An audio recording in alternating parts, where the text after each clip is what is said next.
যাচ্ছি পুরো খবরে। আবারও চড়া মূল্যস্ফীতির ধাক্কা। নভেম্বরে কেবল খাদ্যপণ্যের ক্ষেত্রে এই হার দাঁড়িয়েছে 14% কাছাকাছি, আর সার্বিক মূল্যস্ফীতি প্রায় 11.5%। এমন অবস্থায় শুধু নীতির উপর ভরসা না করে সরবরাহ বাড়ানোর দিকে নজর দিতে বললেন বিশেষজ্ঞরা। এদিকে এখনও সরবরাহ ঠিক হয়নি সয়াবিন তেলের। শিয়া বাটার ও ভিটামিন ই সমৃদ্ধ Lily glam beauty soap. Lily, always beautiful. নিত্যপণ্যের বাজার যেন এখন এক আতঙ্কের জায়গা সাধারণ মানুষের জন্য। ডিম, পেঁয়াজ, আলু কিংবা চাল, স্বস্তি নেই কোনো কিছুতেই। নতুন করে এই তালিকা যোগ হয়েছে সয়াবিন তেল। সয়াবিন তেল আছে? না, সয়াবিন তেল নেই। গেল কয়েক সপ্তাহ ধরে যার সরবরাহ কমিয়েছেন আমদানিকারকরা, ফলে বিক্রি হচ্ছে চড়া দামে। পুরো মার্কেটে তো ঘুরলাম, 1 লিটার তেল কিনবো, পাই না।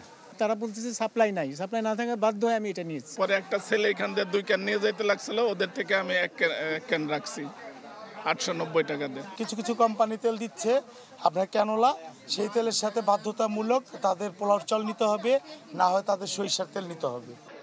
বাজার কিংবা পণ্যের এমন আচরণের প্রতিফলন আরও একবার স্পষ্ট হয়েছে মূল্যস্ফীতির পরিসংখ্যানে। বিবিএসের হিসাবে নভেম্বরে প্রায় 1% পয়েন্ট বেড়ে যা দাঁড়িয়েছে প্রায় 11.5%। তবে তা আরও বেশি ভয়ঙ্কর হয়ে উঠছে সাধারণ মানুষের জন্য, কেননা খাদ্যপণ্যের ক্ষেত্রে এই হার চলে গেছে 14-র কাছাকাছি, অথচ এটি নিয়ন্ত্রণে নানা রকম উদ্যোগ নেওয়া হচ্ছে দীর্ঘ সময় ধরেই। শুধু বেসরকারি খাত না, সরকারি খাতেও সরকার বিভিন্ন ধরনের ব্যয় সংকোচনের চেষ্টা করছে। এখন আপনি যেটা দেখতে পাচ্ছেন যে তারপরেও বাজারে আমরা এর প্রভাব দেখছি না, এর একটা বড় কারণ হলো যে রিয়েল ইকোনমিক অন্যান্য যে ফ্যাক্টরগুলো সেই জায়গাগুলোতে দুর্বলতা।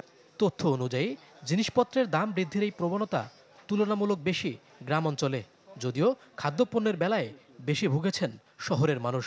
বিশেষজ্ঞরা বলছেন মূল্যস্ফীতি নিয়ন্ত্রণে সরবরাহ বাড়াতে দিতে হবে বাড়তি নজর। সুতরাং সাপ্লাই চেইন গভর্নেন্স বিশেষ করে জরুরি খাদ্যপণ্যের ক্ষেত্রে নিশ্চিত না করা গেলে শুধুমাত্র ডিউটি কমিয়ে দিয়ে অথবা সুদহার বাড়িয়ে দিয়ে অন্যান্য উদ্যোগগুলো নিয়ে বাজারে মূল্যস্ফীতির ক্ষেত্রে খুব বড় প্রভাব ফেলতে পারবেন না। বিবিএসের তথ্য মতে মাসের ব্যবধানে সামান্য বেড়েছে মজুরির হার। মইনুল হাসান, চ্যানেল 24, ঢাকা।